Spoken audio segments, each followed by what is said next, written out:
Hi friends, இப்போ நம்ம Pandya stores பார்க்க போகிறோம். பாண்டிய ஸ்டோர்ஸில் ராஜுகிட்ட போயிட்டு அவங்க சித்தப்பா எப்படியோ கொஷின் கேட்குறாரு. கேட்ட உடனே இல்லைப்பா முடியாதுப்பா அப்படின்னு சொல்லிட்டு மீனா வந்து உள்ளே பூந்து ஆட்டையை கலைச்சி விட்டாங்க. என்னடா இது பயங்கரமாக ஆட்டையை கலைக்கிறியம்மா அப்படிங்கிற மாதிரி இருந்தது.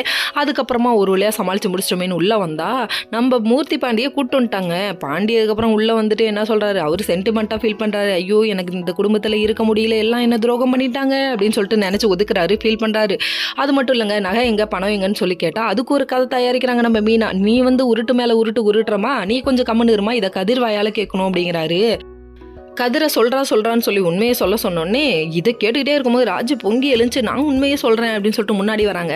ஏமா பண்ணதெல்லாம் பண்ணிவிட்டு நீ முன்னாடி வரியாமா அப்படிங்கிற மாதிரி இருந்தது. மறுபடியும் எனக்கு பிரச்சனை உண்டாக்குறீங்கன்னு சொல்லிட்டு கதிரே வாய் திறந்து இல்லை நான் செலவு பண்ணிட்டேன்றல அப்புறம் என்ன அப்படி இப்படின்னு சொல்லிட்டு அவங்க பாண்டியனோட மனசை கஷ்டப்படுத்திட்டாங்க.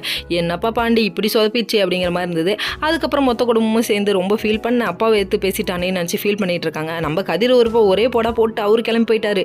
இவன் இனிமேட்டுக்கு பிள்ளையும் இல்லை, நான் இவனுக்கு அப்பனும் இல்லை அப்படின்னு சொல்லி ஒரே டயலாக் அடிச்சிட்டாரு. அது மட்டுமா ஒரே வீட்டில் இருக்கிறதுக்கு பர்மிஷனும் கொடுத்துட்டாரு. இவங்க எல்லாம் ஹாப்பியாக தாங்க இருக்காங்க. அந்த குடும்பத்தில் இருக்கவங்களாம் வில்லனா பார்க்குறாங்க. ஓகே ஃப்ரெண்ட்ஸ், நெக்ஸ்ட் வீடியோவில் பார்ப்போம். பாய்.